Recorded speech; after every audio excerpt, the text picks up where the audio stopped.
Hello friends, hope you are doing well. This is Ikhtiar Ahmed Boso with a topic on how to write a concept paper. So the question arises, what is a concept paper? In general, a concept paper is a 1 to 5 page document. Usually we call it as a white paper that is being submitted to donors and funders with an objective to influence them to make the funding for a particular cause. So this concept paper can eliminate their time that otherwise may be used for the full proposal. So that's given them an idea to eliminate their time, number one. Then, before writing a comprehensive funding proposal, they can guide you what ideas can be eliminated before submitting that proposal. Now, the second question arises, when to write a concept paper. It's generally at any time you can write a concept paper. That depends on the need that is being arrived within your organization or within the society at large. If any problem occurs, you can submit a proposal to any of the organizations that have the CSO share, or they are the funding agencies to make in the interventions in the related area. So you can submit the proposal at any time whenever you wish to, but depends with the consensus of the donors and funders. What are the parts of the concept paper? Generally, before going into the parts of the concept paper, donors and funders by themselves give you the format for writing a concept paper. And if it is not given, I'm going to show you the 1 to 5 page document that is the complete format of the concept paper for your understanding and your reference. So let us see the Word document, how you can format the concept paper for your funding agency. Let us start from the inserting document. You can insert any cover page over here for the concept paper, whatsoever design you like in. So I have just taken this design for my concept paper. That's blue and yellow. Write down the header as a concept paper. Put the current date of your concept paper. Then go to the middle of the. You can write down the name of the concept paper. If you don't, it's all up to you. Then put the concept paper project name, and if there is any sub project name, you can put that in this page. Then in the almost footer side of the downside of the page of cover page, you can write down your name, your organization, and your address, so that the funders can make you the contact whenever they wish to in this regard. So let us come to the key parts of the concept paper. Now we are at the page number 1. We need to write almost 1 to 5 page a concept paper introduction.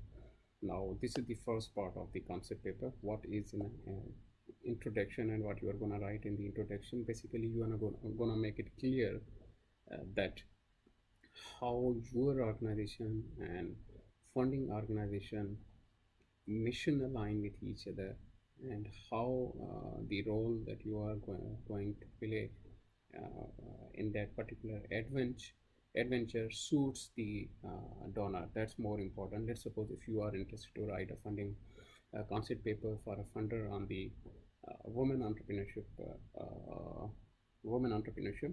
So the question arises, how you have been involved in developing the women entrepreneurship within your region through your organization, and what role is the funder is playing in as far as the women employment is concerned.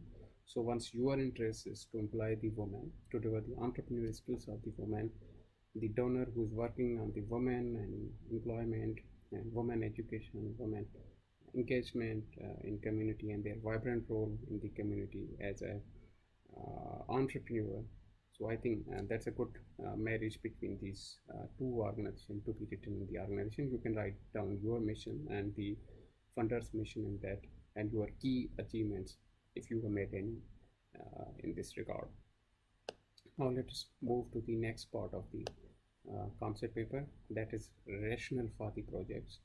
Now once you have written that how the two organizations are being aligned as far as their jobs are concerned, now what are the rationale, what are the reasons for writing this project? In this particular, in this part of the concept paper, you are going to identify the problem.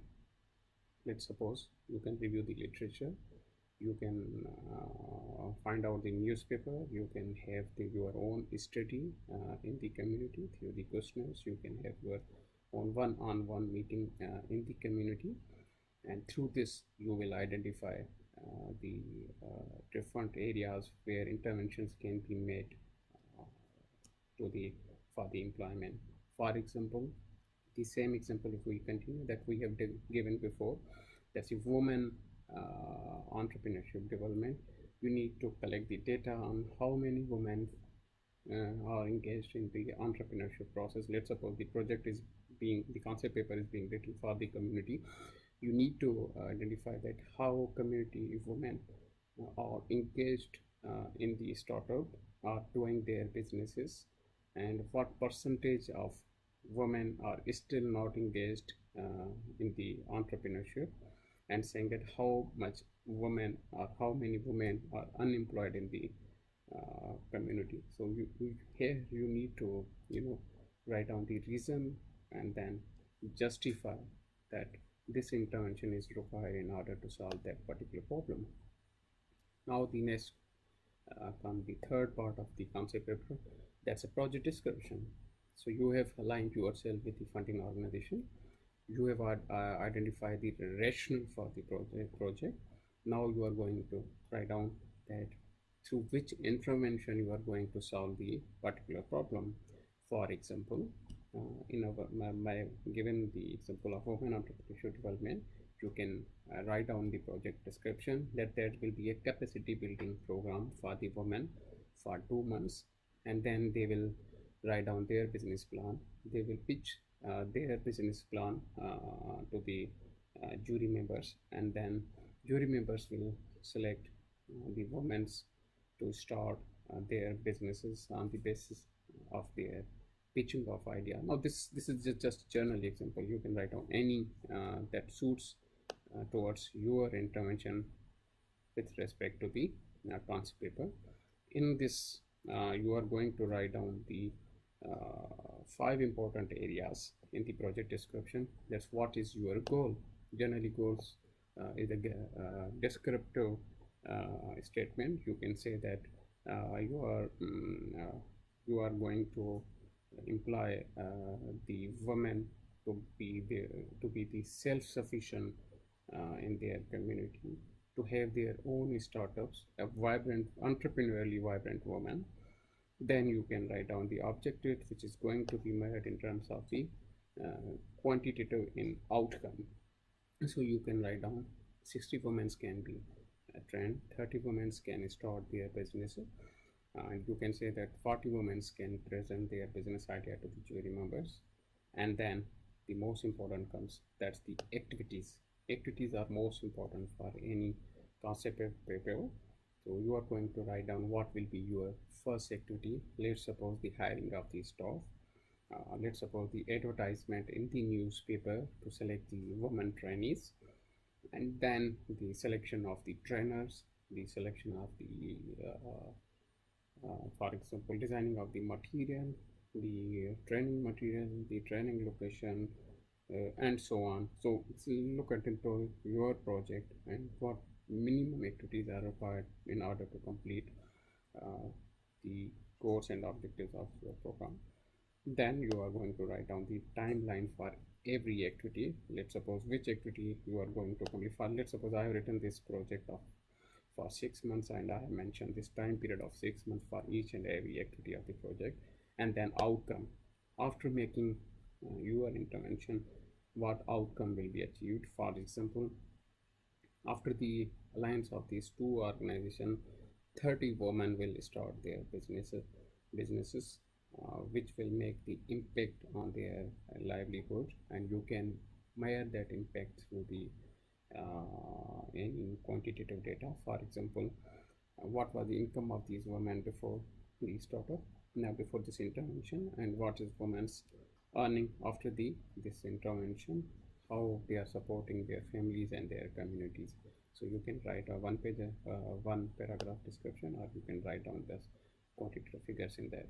And then comes the most important, that people usually miss, is their proposed budget. Because you are proposing the budget, you need to put the you need to do a wonderful homework in this regard, so that each and every aspect of the budget is covered as per the activities that you have written above in the project introduction.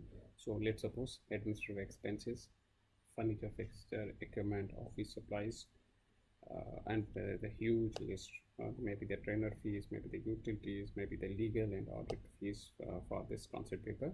So you need to write down on that. And then finally comes, you can also divide this budget for the CSO share, the funding organization, and your own organization as well. And then in final, that's a fifth part of this concept paper, that's a contact address, the person who is the focal person for this intervention, or the person who has written this concept paper, so that if any donor has any query to make the clear, or to ask any question regarding the budget, regarding the activities, or regarding the outcome of the project, and want any change in this concept paper, so he can easily make the contact. You can write on your address, contact number, your email address as well, and your cell number is preferred. So friends, hope you understood how to write a concept paper. Thank you, and stay tuned for next video.